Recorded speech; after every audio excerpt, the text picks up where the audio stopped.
पिछले 30 वर्षों में अगर किसी एक सेक्टर ने भारत की इकोनॉमी को बदल कर रख दिया है, अगर किसी एक सेक्टर ने करोड़ों युवाओं को मिडिल क्लास से अपर मिडिल क्लास बनाया है, अगर किसी सेक्टर ने भारत को दुनिया में टेक्नोलॉजी पावर हाउस बनाया है, तो वो इंडियन आईटी सेक्टर है। TCS, Infosys, HCL technologies, Wipro, tech Mahindra, इन कंपनियों ने लाखों लोगों को रोजगार दिया, भारत के सर्विस एक्सपोर्ट्स को नई ऊंचाई तक पहुंचाया और निवेशकों को 1000% का रिटर्न भी दिया। लेकिन आज मैं आपसे एक ऐसा सवाल पूछना चाहता हूं, क्या ये कहानी अब बदल रही है? क्या अगले 10 साल पिछले 30 साल जैसे नहीं होंगे? क्या एआई इंडियन आईटी इंडस्ट्री का सबसे बड़ा अवसर है या सबसे बड़ा खतरा है? और सबसे महत्वपूर्ण सवाल, क्या एक स्टॉक मार्केट इन्वेस्टर आज भी आईटी सेक्टर को उसी नज़र से देख सकता है जैसी नज़र से वो पिछले 5, 10, 15 साल पहले देखता था? यही सारे इश्यूज़ को हम एड्रेस करने की कोशिश करेंगे आज के इस वीडियो में। दोस्तों, मेरा नाम है सौरभ सुमन और मैं हूं आपका पर्सनल वेल्थ गाइड और आप देख रहे हैं मेरा चैनल इन्वेस्टिंग विद सौरभ। याद दिलाना चाहूँगा, मैं एक सेबी रजिस्टर्ड इन्वेस्टमेंट एडवाइज़र नहीं हूं, इसलिए कोई भी निवेश करने से पहले अपने वित्तीय सलाहकार की राय ज़रूर देख लें। बात करते हैं आईटी सेक्टर की। केवल क्वार्टरली रिजल्ट्स की मैं बात करने नहीं आया हूं, उसमें उस बदलाव की बात कर रहा हूं जो अभी फिनेंशियल स्टेटमेंट्स में पूरी तरह दिखाई नहीं दे रहे हैं, रिजल्ट्स में पूरी तरह दिखाई नहीं दे रहे हैं, और जो अगले कुछ वर्षों में पूरी इंडस्ट्री की दिशा बदल सकते हैं। यही कारण है कि आज का ये वीडियो बेसिकली हम अर्निंग एनालिसिस नहीं करेंगे, ये इंडियन आईटी इंडस्ट्री के फ्यूचर की चर्चा है।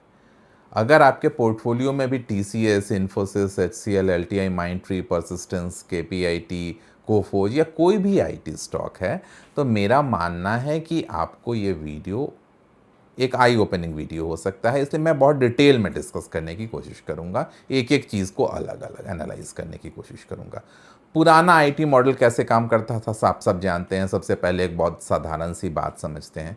पिछले लगभग 3 दशकों तक आईटी इंडस्ट्री का बिजनेस मॉडल बहुत सिंपल था। अगर क्लाइंट ज़्यादा प्रोजेक्ट्स देगा तो ज़्यादा इंजीनियर्स हायर होंगे, ज़्यादा इंजीनियर्स मतलब ज़्यादा रेवेन्यू, मतलब ज़्यादा रेवेन्यू मतलब ज़्यादा प्रॉफिट। यानी रेवेन्यू और एम्प्लॉय काउंट लगभग साथ साथ चलते थे। अगर किसी कंपनी का रेवेन्यू 15% बढ़ रहा है तो आमतौर पे हेड काउंट्स भी बढ़ता था, क्योंकि सॉफ्टवेयर सर्विसेज में प्रोडक्ट्स नहीं बिकता है, इंसानों का समय बिकता है, वर्क आवर्स। इसे इंडस्ट्री में अक्सर बिलेबल आवर्स का मॉडल कहा जाता है। क्लाइंट आपके प्रति इंजीनियर पर आवर या पर मंथ के हिसाब से पेमेंट करता है। इसलिए जितने ज़्यादा लोग उतना ज़्यादा रेवेन्यू, और यही कारण था कि हर क्वार्टर इन्वेस्टर सिर्फ रेवेन्यू ग्रोथ नहीं देखते थे बल्कि हेड काउंट्स भी देखते थे, कैंपस हायरिंग भी देखते थे, एट्रिशन भी देखते थे, यूटिलाइजेशन भी देखते थे, क्योंकि ये सभी सिग्नल देते थे कि आने वाले समय में ग्रोथ कैसी रहने वाली है। लेकिन अब कुछ बदल रहा है। अगर आपने हाल के रिजल्ट्स ध्यान से देखे हों तो एक अजीब चीज़ दिखाई देती है। कुछ कंपनियां रेवेन्यू बढ़ा रही हैं लेकिन हायरिंग उतनी तेज़ी से नहीं बढ़ रही हैं। कुछ कंपनियां हेडकाउंट घटा रही हैं फिर भी मार्जिन बेहतर हो रही है। कुछ कंपनियां कह रही हैं कि एआई प्रोडक्टिविटी बढ़ा रहा है, कुछ कह रही हैं कि एआई अब कोडिंग में हेल्प कर रहा है, कुछ कह रही हैं कि क्लाइंट्स पहले जितने इंजीनियर्स नहीं चाहते हैं अब। और सबसे दिलचस्प बात, लगभग हर मैनेजमेंट कॉल में आर्टिफिशियल इंटेलिजेंस का जिक्र हो रहा है। पहले डिजिटल ट्रांसफॉर्मेशन होता था, फिर क्लाउड आया, फिर डेटा एनालिटिक्स, फिर साइबर सिक्योरिटी, और अब हर प्रेजेंटेशन में बात हो रही है AI, generative AI, AI agents, automation, productivity. यही शब्द सबसे ज़्यादा सुनाई दे रहे हैं हर कॉन्फ्रेंस में। क्या ये केवल बज़ वर्ड्स हैं या वास्तव में इंडस्ट्री बदल रही है? एआई आखिर कर क्या रहा है? आप एक उदाहरण लेते हैं। मान लीजिए 5 साल पहले एक बैंकिंग सॉफ्टवेयर बनाने के लिए 100 इंजीनियर्स की ज़रूरत पड़ती थी। प्रोजेक्ट 6 महीने चलता था, क्लाइंट उसी हिसाब से पेमेंट करता था। लेकिन आज उसी प्रोजेक्ट में डेवलपर के पास गिटहब कोपायलट जैसे कोडिंग असिस्टेंट हैं, क्लॉड, कर्सर, जेमिनाई और कई एआई बेस्ड डेवलपमेंट टूल्स हैं। कोड लिखने में, टेस्टिंग करने में, डॉक्यूमेंटेशन बनाने में, बग ढूंढने में, रिव्यू करने में सबसे ज़्यादा मदद कर रही है एआई। अब वही काम अगर 100 की जगह 80 इंजीनियर्स या 70 इंजीनियर्स करने लगें तो क्या होगा? यहीं से पूरी इंडस्ट्री की इकोनॉमिक्स बदलने लगती है। लेकिन ध्यान दीजिए, एआई इंसानों को पूरी तरह रिप्लेस नहीं कर रहा है, और ये बात बहुत इंपॉर्टेंट है और यही सबसे ज़्यादा कन्फ्यूज़न फैलाया जा रहा है। असल बदलाव ये नहीं है कि एआई इंजीनियर्स नौकरी खा जाएगा। असल बदलाव ये है कि एआई एक अच्छे इंजीनियर को पहले से कहीं ज़्यादा प्रोडक्टिव बना देगा। यानी पहले जो सीनियर इंजीनियर 1 सप्ताह में जितना काम करता था, आज वही व्यक्ति 2 या 3 दिन में उससे ज़्यादा काम कर सकता है।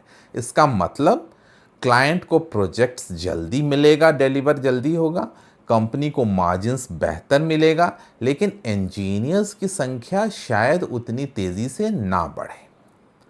यहीं से रेवेन्यू और हेड काउंट का पुराना रिलेशन टूटना शुरू हो जाता है। सबसे इंपॉर्टेंट बात समझिए, एक एग्जाम्पल समझिए। एक सीनियर इंजीनियर पहले हर सप्ताह में लगभग 20 घंटे केवल कोडिंग में लगाता था। अब एआई की मदद से वो कोडिंग सिर्फ 8 या 10 घंटे में पूरा कर देता है। तो क्या बाकी समय वो खाली बैठा रहेगा? नहीं, वो अब क्लाइंट डिस्कशन भी करेगा, आर्किटेक्चर डिज़ाइन भी करेगा, सिक्योरिटी भी देखेगा, बिजनेस रिक्वायरमेंट्स भी समझेगा, एआई के आउटपुट को वैलिडेट भी करेगा और सबसे इम्पॉर्टेंट कॉम्प्लेक्स प्रॉब्लम्स सॉल्व भी करेगा। यानी उसकी प्रोडक्टिविटी फाइनेंशियल स्टेटमेंट में सीधे दिखाई नहीं देती, लेकिन कंपनी के अंदर उसकी वैल्यू कई गुना बढ़ चुकी होती है। और यही वजह है कि इन्वेस्टर्स गलती कर सकते हैं। अगर कोई इन्वेस्टर आज भी केवल हेड काउंट देखकर आईटी स्टॉक्स का फैसला करेगा तो शायद वो बहुत बड़ी गलती कर रहा होगा, क्योंकि अब सवाल ये नहीं रहेगा कि कंपनी में ने कितने लोगों को हायर किया। असल सवाल ये होगा कि कंपनी एक इंजीनियर से कितना रेवेन्यू और कितना प्रॉफिट जनरेट कर पा रही है। और ये बदलाव आने वाले वर्षों में आईटी कंपनियों के वैल्यूएशंस को बहुत डीपली इम्पैक्ट करेगा। और शायद इसीलिए कई मैनेजमेंट टीम्स अब रेवेन्यू ग्रोथ के साथ साथ productivity matrix, AI adoption, deal quality और लार्ज ट्रांसफॉर्मेशन कॉन्ट्रैक्ट्स पे ज़्यादा जोर दे रही हैं। लेकिन कहानी यहीं ख़त्म नहीं होती है। अगर एआई प्रोडक्टिविटी बढ़ा रहा है तो क्या आने वाले वर्षों में फ्रेशर हायरिंग कम होगी? क्या कैंपस प्लेसमेंट्स पहले जैसे नहीं रहेंगे? क्या टीसीएस और इन्फोसिस का पुराना बिजनेस मॉडल बदल जाएगा? क्या mid cap IT companies large cap IT company से बेहतर प्रदर्शन कर सकती है? और सबसे बड़ा सवाल, क्या इंडियन आईटी सेक्टर का गोल्डन एरा खत्म हो रहा है या असल गोल्डन एरा अभी शुरू होने वाला है? हम आगे डिस्कस करते हैं ये सब। क्या क्वार्टरली रिजल्ट झूठ बोल रहे हैं? टीसीएस, इन्फोसिस, एचसीएल टेक और एक्सेंचर के नंबर हमें क्या बताते हैं? अगर पिछले क्वार्टर्स के हम रिजल्ट देखें, क्या ये बदलाव वास्तव में कंपनियों के रिजल्ट्स में दिखाई दे रहा है या अभी भी नंबर्स कुछ और कहानी बता रहे हैं और रियलिटी कुछ और है?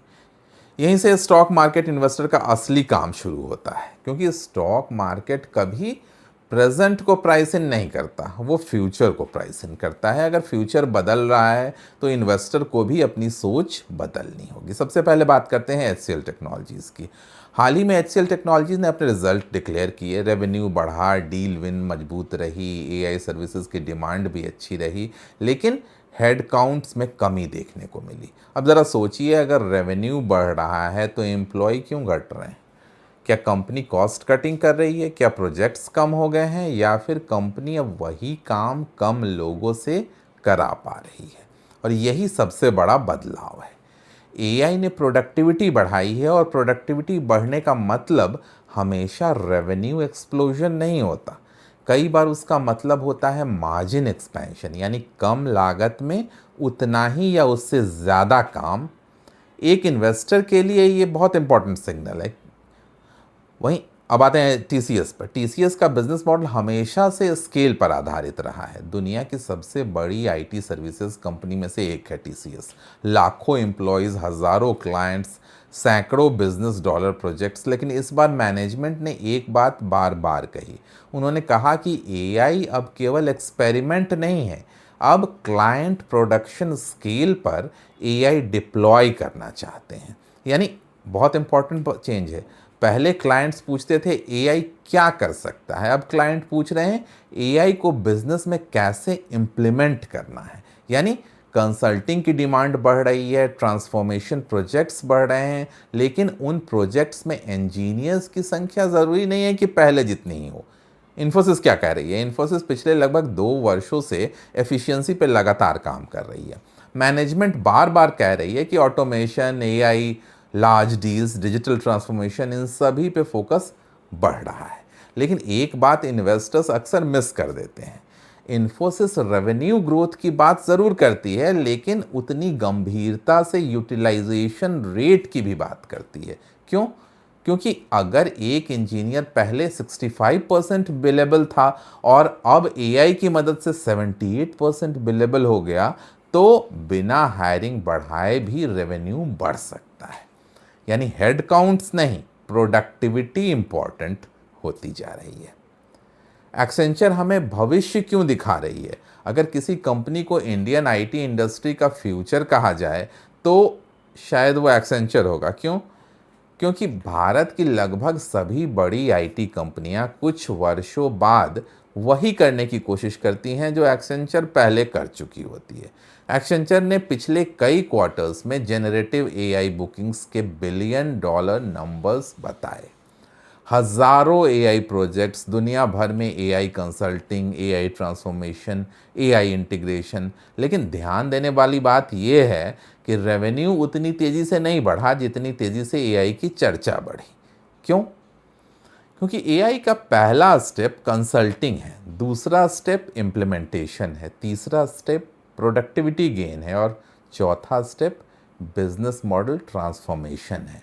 हम अभी शायद दूसरे या तीसरे स्टेप के बीच में कहीं खड़े हैं। क्या इन्वेस्टर्स गलत मैट्रिक्स देख रहे हैं? मुझे लगता है कि आज भी अधिकांश इन्वेस्टर 4 चीज़ें देखते हैं: रेवेन्यू, प्रॉफिट, हेडकाउंट्स और गाइडेंस। लेकिन आने वाले वर्षों में शायद हमें 5 नई चीज़ें देखनी होंगी। पहली, एआई रेवेन्यू कितना है। दूसरी, एआई डील पाइपलाइंस कितनी हैं। तीसरी, एवरेज रेवेन्यू पर एम्प्लॉय बढ़ रहा है या नहीं। चौथा, मार्जिन ऑटोमेशन की वजह से बढ़ रहे हैं या कॉस्ट कटिंग की वजह से। और पांचवी, क्या कंपनी क्लाइंट्स को स्ट्रैटेजिक पार्टनर बना रही हैं या नहीं, या केवल कोडिंग वेंडर्स बनी हुई हैं। यही अंतर आने वाले दशक के विनर्स और लूजर्स तय करेगा। एक छोटी सी कहानी समझिए। मान लीजिए 2 आईटी कंपनियां हैं, दोनों का रेवेन्यू 1000 करोड़ रुपए या 10,000 करोड़ रुपए है। 10,000 मान लेते हैं। पहली कंपनी में 1 लाख एम्प्लॉयज़ हैं, दूसरी कंपनी में 80,000 एम्प्लॉई हैं। अगर दोनों का रेवेन्यू बराबर है तो कौन बेहतर है? पहली नज़र में शायद कोई अंतर खास ना लगे, लेकिन अगर दूसरी कंपनी 20% कम लोगों से उतना ही रेवेन्यू कमा पा रही है तो उसका प्रोडक्टिविटी लेवल कहीं ज़्यादा है। और अगर ये प्रोडक्टिविटी एआई की वजह से है तो भविष्य में उसकी मार्जिन, कैश फ्लो और रिटर्न ऑन कैपिटल तीनों बेहतर हो सकते हैं। और यही कारण है कि आने वाले वर्षों में रेवेन्यू पर एम्प्लॉय सबसे महत्वपूर्ण मैट्रिक्स में से एक बनेगा इन कंपनियों के लिए, इन्वेस्टर के पॉइंट ऑफ व्यू से। लेकिन यहाँ एक खतरा भी है। एआई कंपनियाँ केवल प्रोडक्टिविटी नहीं बढ़ा रही हैं, क्लाइंट्स की बार्गेनिंग पावर भी बढ़ा रही हैं।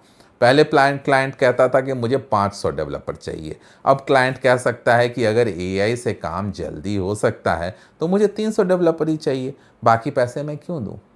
यानी प्राइसिंग प्रेशर भी बढ़ सकता है आईटी कंपनियों के आगे, और यही कारण है कि आने वाले वर्षों में सिर्फ कोडिंग करने वाली कंपनियां प्रेशर में आ सकती हैं, लेकिन business consulting, cyber security, cloud architecture, AI integration, data engineering, semiconductor software, industrial automation, health care technology, financial technology, इन फील्ड्स में काम करने वाली कंपनियां काफ़ी मजबूत स्थिति में रह सकती हैं। और यही वजह है कि मिड कैप आईटी पर भी नज़र रखनी चाहिए, सिर्फ लार्ज कैप तक ही अपने आप को सीमित नहीं करना है। कुछ मिड कैप कंपनियां एआई ट्रांजिशन का फ़ायदा ज़्यादा उठा सकती हैं। क्यों? क्योंकि उनके पास लेजेसी सिस्टम कम है, डिसीजन मेकिंग तेज़ है, स्पेशलाइज्ड स्किल्स ज़्यादा हैं और नीच डोमेन्स में एक्सपर्टाइज मजबूत है। जैसे कहीं से स्टॉक रिकमेंडेशन नहीं है, जैसे कंपनियां परसिस्टेंट, कोफोज, केपीआईटी, इन कंपनियों ने पिछले कुछ वर्षों में ट्रेडिशनल आईटी सर्विसेज से आगे बढ़कर हाई वैल्यू इंजीनियरिंग और डिजिटल सॉल्यूशन पे ज़्यादा ध्यान दिया है। अगर एआई एडॉप्शन तेज़ होता है तो ऐसी कंपनियां कई मामलों में मार्केट से बेहतर ग्रोथ दिखा सकती हैं, लेकिन वैल्यूएशन हमेशा ध्यान में रखिए। अच्छी कंपनी हमेशा अच्छा इन्वेस्टमेंट नहीं होती है, मैं बार बार कहता हूँ। अगर वैल्यूएशन बहुत महंगा हो तो रिटर्न सीमित हो सकता है। दोस्तों, उम्मीद है इंसाइटफुल लगी होगी आपको ये एनालिसिस एआई और आईटी सेक्टर के इंटीग्रेशन के बारे में। आपका क्या ओपिनियन है? आपको ऐसे एनालिटिकल वीडियोस पसंद आते हों तो लाइक ज़रूर कर देना, चैनल को सब्सक्राइब कर देना और कमेंट बॉक्स में लिख कर बताना कि आपके हिसाब से आईटी सेक्टर की कौन कौन सी कंपनियां हैं जो पॉजिटिवली इम्पैक्ट होंगी एआई के आने की वजह से। जल्दी ही मिलेंगे ऐसे किसी नए वीडियो के साथ। तब तक के लिए सौरभ सुमन साइनिंग ऑफ।